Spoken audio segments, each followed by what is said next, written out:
बचाकर कोई इंसान करोड़पति बन सकता है।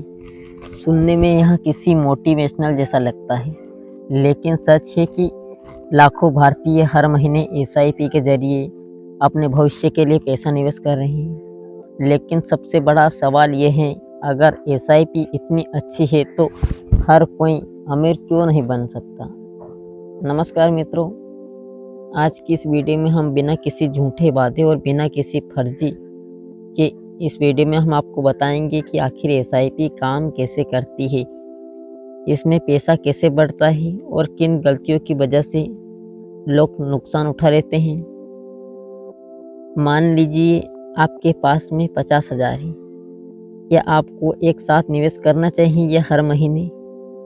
मान लिए 2,000 या 5,000 की एसआईपी शुरू करनी चाहिए।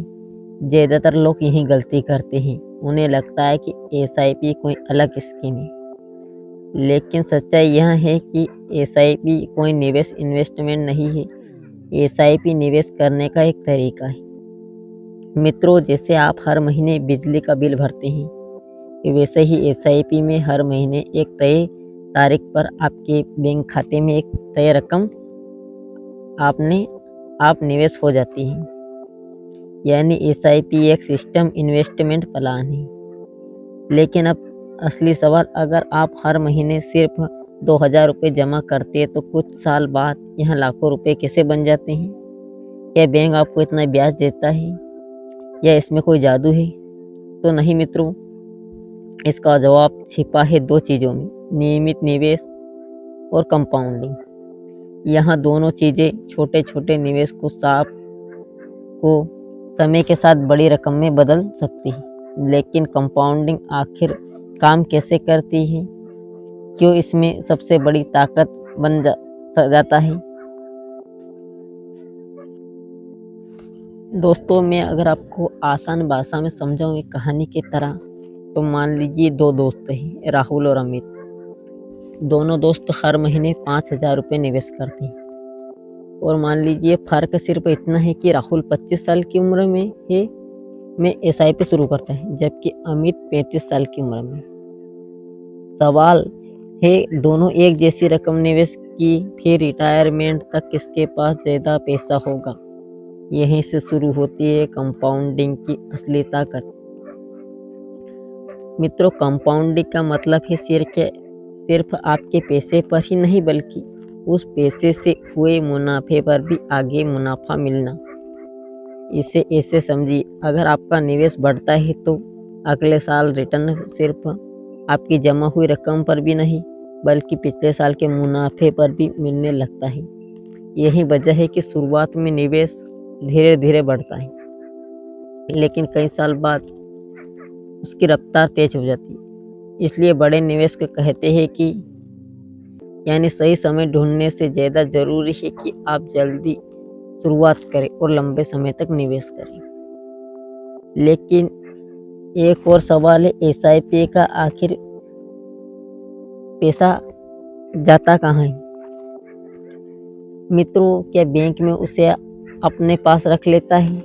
तो मित्रों नहीं। अगर आपने म्यूचुअल फंड में एसआईपी शुरू की है तो आपका पैसा एक फंड में जाता है, जहां हजारों निवेशकों का पैसा एक साथ इकट्ठा होता है। इसके बाद एक फाउंडर मैनेजर उस पैसे को अलग अलग कंपनियों के शेयर, ब्रांड या अन्य निवेश विकल्पों में लगाता है। अगर उन निवेशों की वैल्यू समय के साथ बढ़ती है तो आपके म्यूचुअल फंड की भी वैल्यू बढ़ सकती है। लेकिन अगर बाजार गिरता है तो कुछ समय के लिए आपके निवेश की वैल्यू भी घट सकती है। यही कारण है एसआईपी में रिटर्न की गारंटी नहीं होती, लेकिन आप लंबे समय में अच्छे फंडों ने कई निवेशकों को सकारात्मक रिटर्न दिए है। इसलिए किसी भी निवेश से पहले अपनी वित्तीय स्थिति, जोखिम क्षमता को, लक्ष्य को समझना जरूरी है। अब सवाल यह है कि अगर मार्केट अचानक गिर जाए तो क्या एसआईपी बंद कर देना चाहिए? यही सबसे बड़ी गलती लोग करते हैं। मान लीजिए दोस्तों, अगर आपकी एसआईपी चल रही हो और अचानक शेयर बाजार 20% गिर जाए, क्या आपको तुरंत एसआईपी बंद कर देनी चाहिए? यहीं पर ज़्यादातर निवेशक गलती कर बैठते हैं। जब मार्केट गिरता है तो बहुत से लोग डरकर अपनी एसआईपी रोक देते हैं या निवेश बेच देते हैं। लेकिन एसआईपी की सबसे बड़ी खासियत यही है कि यह एक बाजार के उतार चढ़ाव को धीरे धीरे संभालने में मदद करती है। जब मार्केट नीचे होता है तो उसी समय तय रकम से आपको पहले की तुलना में ज़्यादा यूनिट मिल सकती है, और जब मार्केट ऊपर जाता है तो कम यूनिट मिलती है। इसे रूपी कॉस्ट एवरेजिंग कहा जाता है, यानी आप हर महीने एक ही रकम निवेश करते हैं, जिससे लंबे समय में खरीद की औसत लागत संतुलित हो सकती है। हालांकि यह मुनाफे की गारंटी नहीं देता और नुकसान से पूरी तरह भी नहीं है। लेकिन क्या इसका मतलब है कि एसआईपी में कभी नुकसान होता है? बिल्कुल नहीं। यह सबसे बड़ा भ्रम है।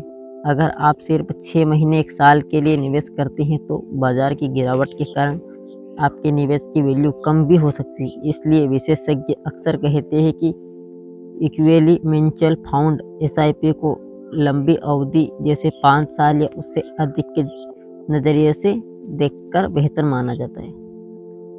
अब एक और ज़रूरी सवाल, क्या हर म्यूचुअल फंड में एसआईपी शुरू कर देनी चाहिए? तो नहीं। सिर्फ किसी दोस्त, रिश्तेदार या सोशल मीडिया इन्फ्लुएंसर की सलाह पर निवेश करना समझदारी नहीं है। फंड चुनते समय उसके उद्देश्य, जोखिम, पिछले प्रदर्शन जो भविष्य की गारंटी नहीं है, खर्च, एक्सपेंस रेटियो, यह है कि आपके वित्तीय लक्ष्य में मेल खाता है या नहीं, इन सभी बातों पर ध्यान रखना चाहिए। दोस्तों, फाइनेंस सीखने के लिए इस चैनल को अभी सब्सक्राइब करें।